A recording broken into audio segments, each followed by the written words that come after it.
In this budget for the 2018, 70% of the development, 70% of the fund is allocated for development and 30% for ordinary expenditure. This is a good proportion. This is a good proportion of the distribution of the allocation. And I'm sure that the Ali and Roma from Barisan Nasional also take great pride in such a good proportion of distribution of allocation. 70% for development, 30% for ordinary expenditure. While you praise the state government for such a good budgeting, your praises are also a slap on the face of your federal government, federal counterpart, where the federal budget, which was presented by your big boss, Najib, was only 16% for development fund. And you are part of that administration. You are part of that administration, the BN. So you can praise all you want on the state budget, but your praises are a slap on the face of the federal budget, where you are part of the administration. Thank you.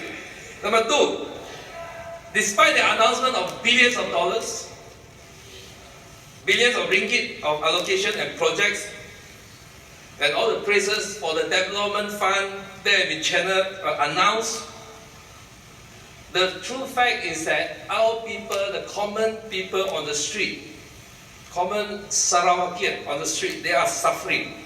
They are suffering from the escalating cost of living, caused by the imposition of GST, depreciation of ringgit, and only yesterday,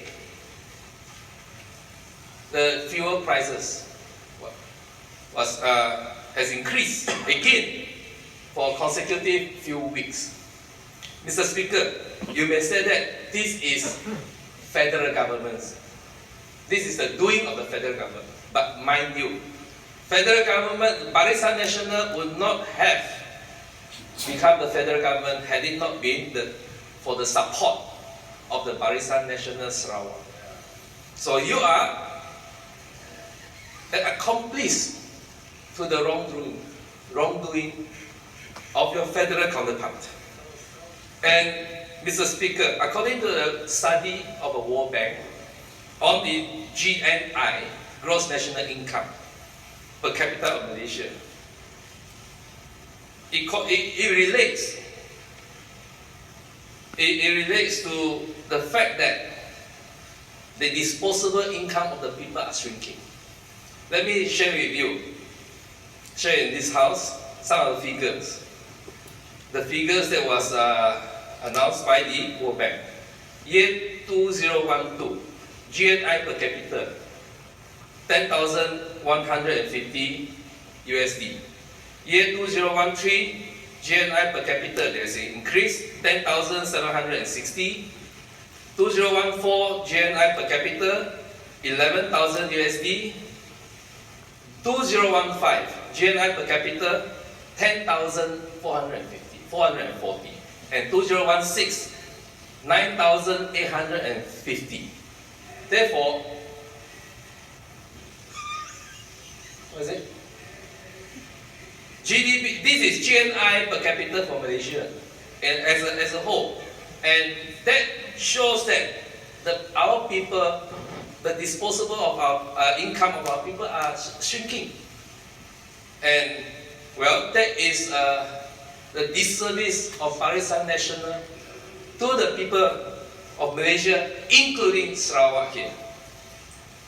Issue number 3 that I would like to highlight is that the much hyped LRT project that was proposed by the Yang Amat Berhormat Chief Minister, I wish to reiterate again that it is not a feasible project for Kuching and Syria, for the role of Kuching and Syria. And in this place, I would like to propose here that the state government implement free bus service in the major town of Sarawak to help to ease the transport cost of the people, especially the working classes. I'll just share with you an experience in the Selangor government. The Selangor government implemented the free bus service. They had 100 free buses to go around to carry commuters for free, and they spent only 20 million a year. So we propose here, as a pilot project for free buses, in Kuching, 200 buses for Kuching as a pilot project. And the benefits of it is not only to ease the cost of transport for the people. It will ease traffic jam, it will increase the income of the working classes. With more disposable income, they will be able to spend, and that will stimulate the economy, and it will also create jobs. Besides the free bus service, instead of having LRT, we will propose that the government should commission the construction of a Trans-Sarawak railway system. Railway system not only to carry passengers, but to carry cargoes. And this will also in turn reduce the transport cost, which is one of the major factors for the high cost of goods in Sarawak. Issue number 4, the fishermen issue. The fishermen in Kuching area are forced to unload their catches in the Tanjung Bakor Lembaga Kemajuan Ikan, Malaysia. The facilities were not completed. There were middlemen, Alibaba middlemen, and cronies who charged expensive ice to the fishermen. And by forcing these fishermen to unload their catches in the Tanjung Bakor Lembaga Kemajuan Ikan, Malaysia, you are adding to their cost of business, and at the end of the day, we will eat more expensive fishes. You may attribute this to the policy of the federal government, but Sarawak government has the jurisdiction over the use of jetties along the Sarawak River. And you can allow these fishermen to unload their catches in the Sarawak River if you wish to. Issue number 5, channel maintenance recovery charges. Mr. Speaker, these additional charges on cargoes and containers, they're supposed to be imposed for the maintenance of a deepened Sungai Sarawak channel. However, the dredging project to deepen the Sarawak River has not even started. And yet, Kuching Port Authority has started to charge this amount.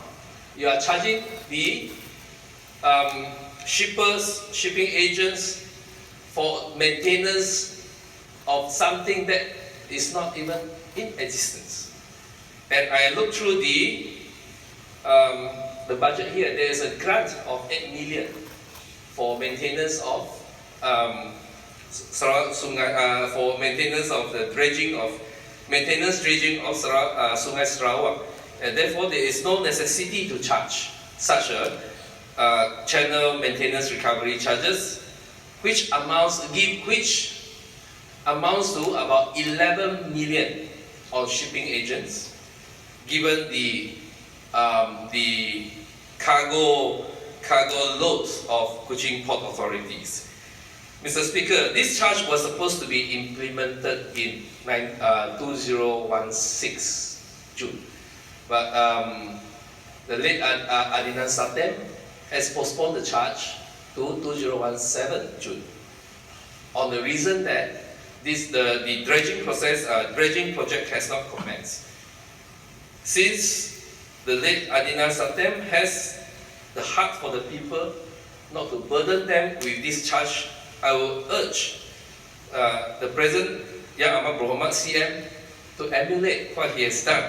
In fact, I have written letters to Yang Amat Berhormat, the Chief Minister, in July this year, but I'm sad to say that he has not even the courtesy to reply my letter.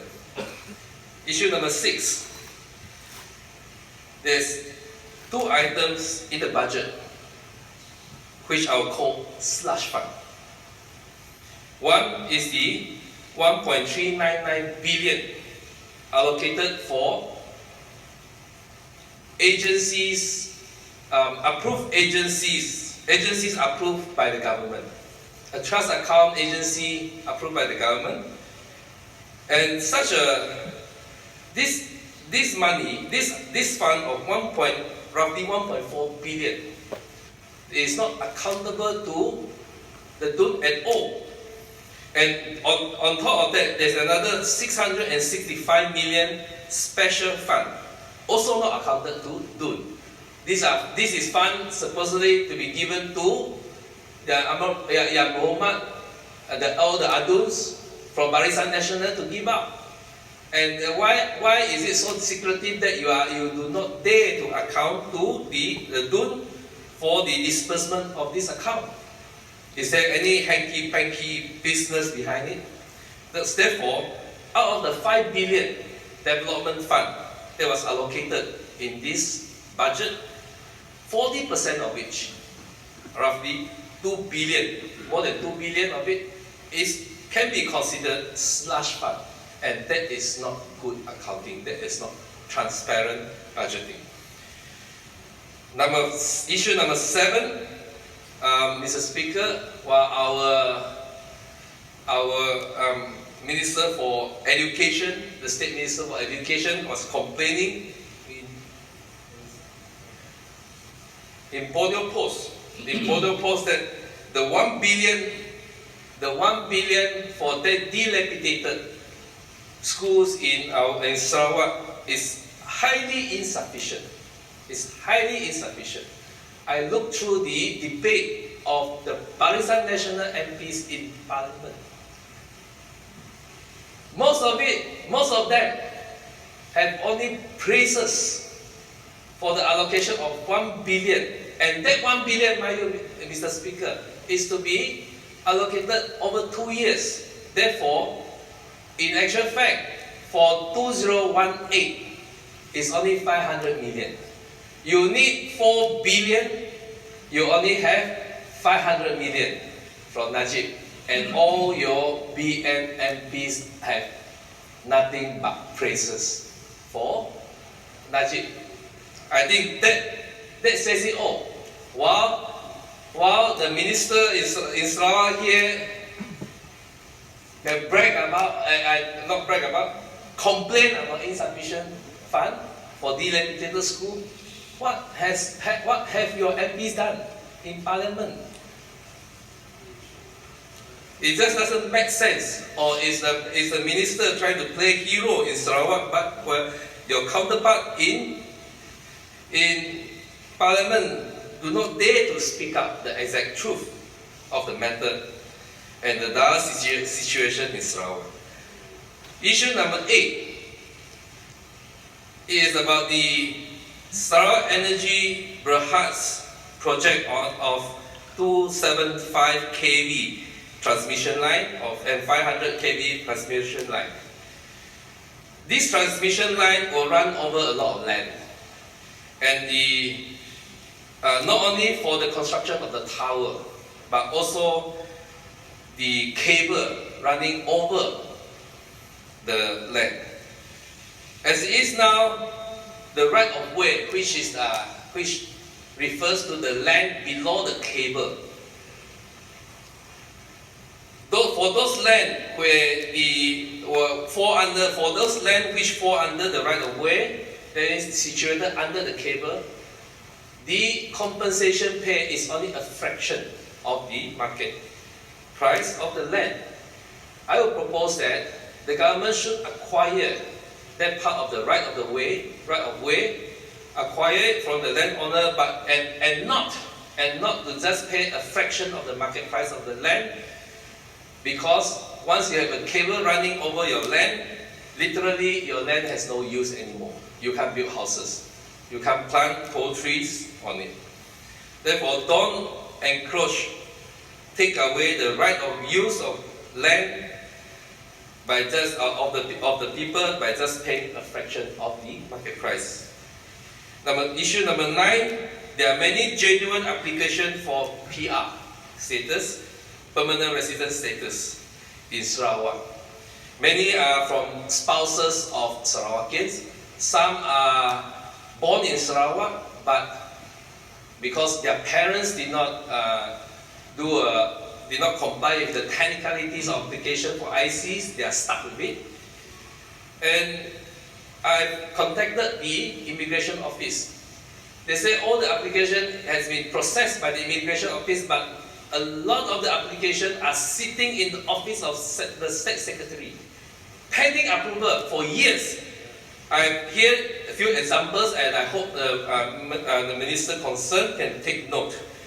Devon Amelia, married to Sarawak, a Sarawakian since 1998, applied for PR status for 12 years and now waiting for approval from SS.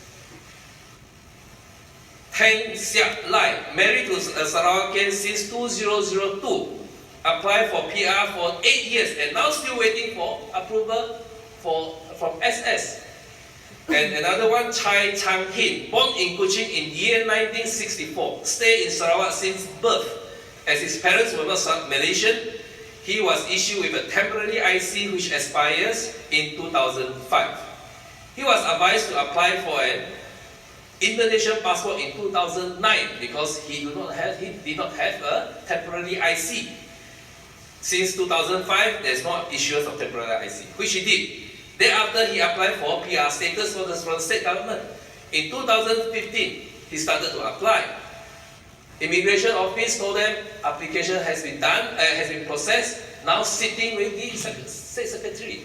I'm wondering, what is the state secretary doing? All these genuine application for PR status, why do you keep them sitting in your office doing nothing? Are you waiting for these applicants to come approach you to give you gratification for what you're supposed to do? This is the only logical conclusion that you come to. Or are you giving SUPP or Barisan National parties an opportunity to pretend during election time to try to solve the problem of the people which was created by your administration?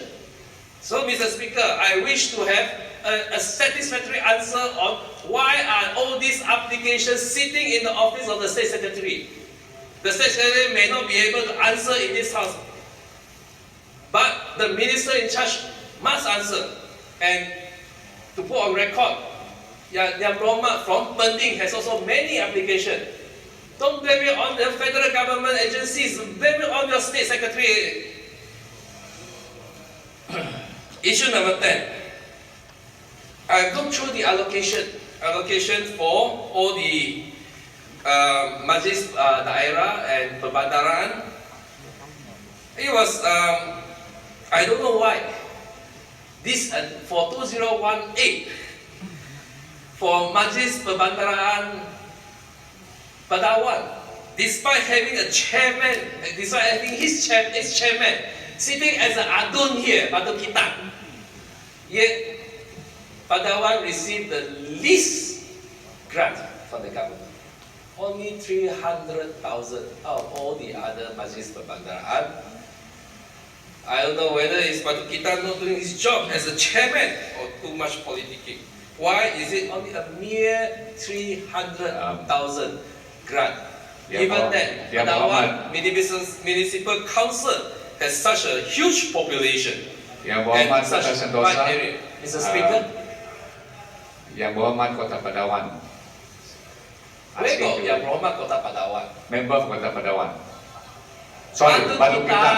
Batu Kitang. Sorry, Batu Kitang.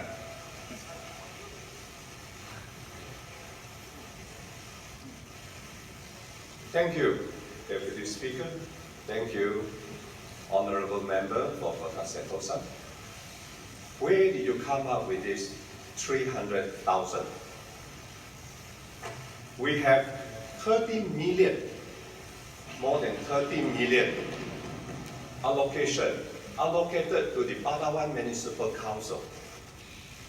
And this year, or last year rather, well, 2017, is the biggest allocation we had since the past 15 years.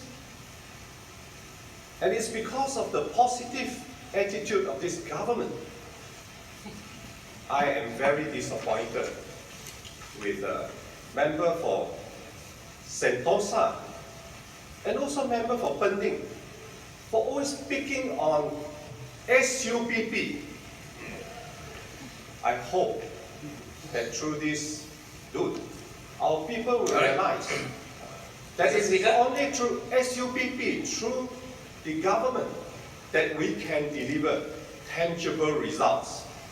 Unlike member for Kota Sentosa and member for Pending, who always do rhetorics. Thank you. Okay. Okay. You have 2 minutes to wind up. Huh? I give you 2 extra minutes because of the interruption.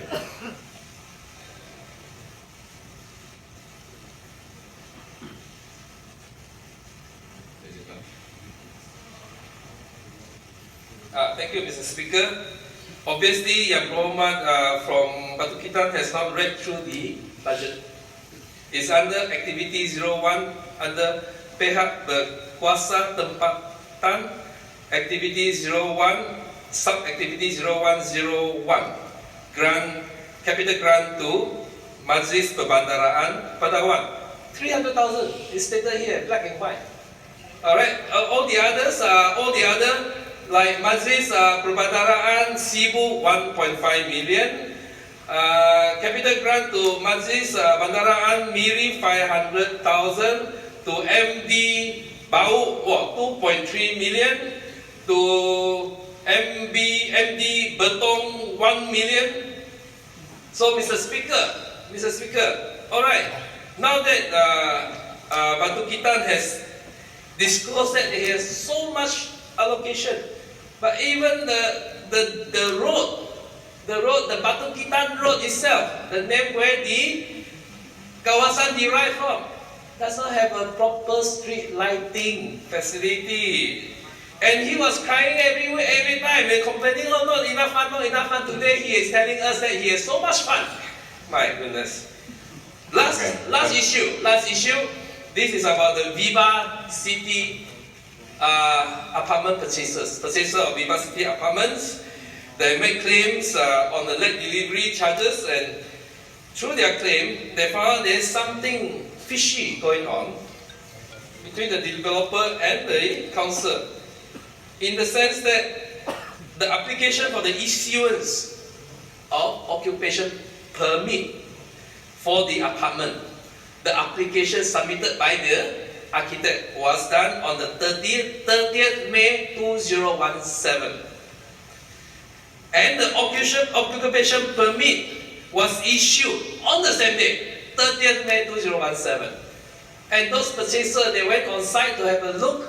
They found that a lot of those cables for construction are still there, are still left. Live cable for construction are still left in the premises, and the scaffolding has not been dismantled. I would just like the relevant minister to enlighten us whether there is such a super efficient on the part of MBKS for all the cases of application of occupation permit. How can application for occupation permit be issued on the same day when the papers are submitted, the application for it? Okay. Member for Kota Sentosa, I think your time is up. Thank you, Mr. Speaker. All right.